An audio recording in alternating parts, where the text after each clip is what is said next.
Thanks, Maria Ralik from google.org, as well as Constanza Friesen from Ashoka's Global Leadership Team for their warm welcome and opening remarks. Now, I don't know about you, but sometimes I find it hard to keep up with the innovations in tech because it's evolving so fast. And on the other hand, in Asia, we have such a vast and vibrant social impact space that it's tough to get a handle on what's happening at the grassroots. So to help you get up to speed on the big picture, it's my pleasure to welcome Sumitra Pasupathy from Ashoka Global Partnerships team. Sumi will share insights from the new report on innovations from social entrepreneurs in India, Indonesia, and Singapore. Welcome, Sumi. Hi, thank you, Lorendo. It's great pleasure for me to welcome almost 800 of you that registered for the first Global Technology and Humanity Summit in Asia with the support of Google. My name is Sumitra Pasupathy and I lead our global partnerships work here in Asia. Firstly, I'd like to thank you and an amazing team from google.org for envisioning that social entrepreneurs are critical in driving impact and social change.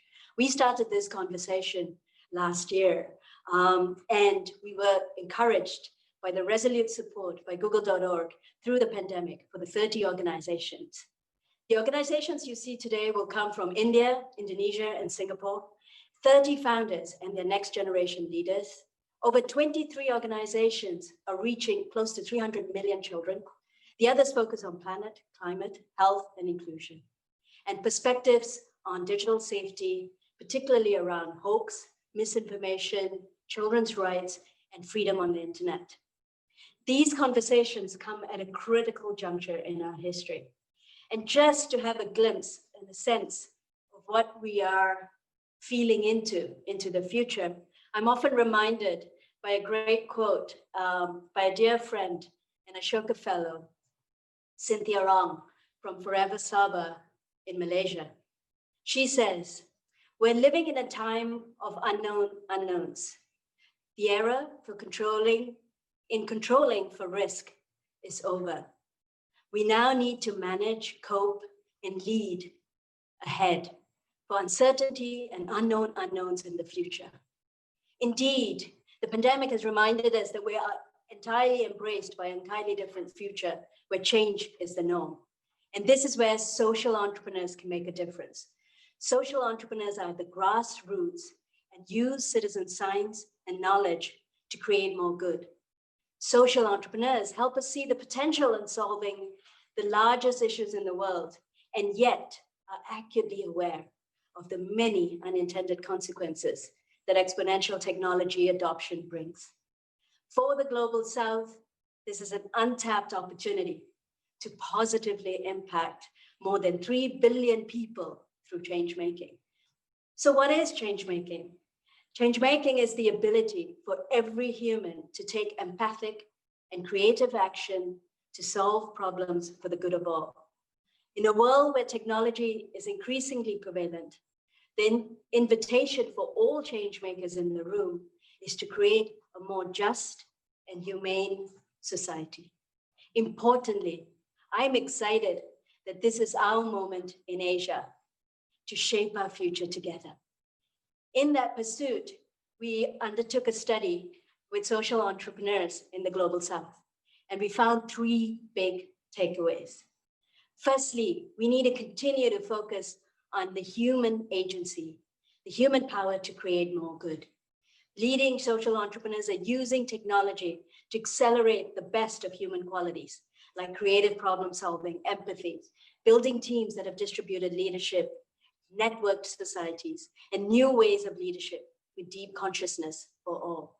Technology in this context is then being used to solve problems at the root cause level, where solutions were entirely unreachable before. Secondly, the key to agency and effective change making is to start young. As a mother of 3 boys, including 2 teenagers, young people are central to our future, and it's pretty much their future. So here are some ideas to guide our thinking. Over a third of social entrepreneurs are putting young people in charge. And in addition to that, Folks like you will hear from today, like Dr. Park and Stephanie Hankey, are assembling the advisory panels with global stakeholders with young people at the table. Vishal and Septi are including young people from adverse backgrounds and vulnerable communities where the lack of infrastructure will leave children behind, and they are including them in the conversation. The other fact that we discovered in the study is that over 60% of social entrepreneurs are going to be deploying more technology to help children with learning and solve the education crisis, as well as youth development. So the question is then, how do we ensure that we're designing environments where there is learner agency to solve problems for the future? How do we make it digitally safe for children? How do we ensure we're not raising robots for the future? You'll see today several young people that give us great inspiration for the future.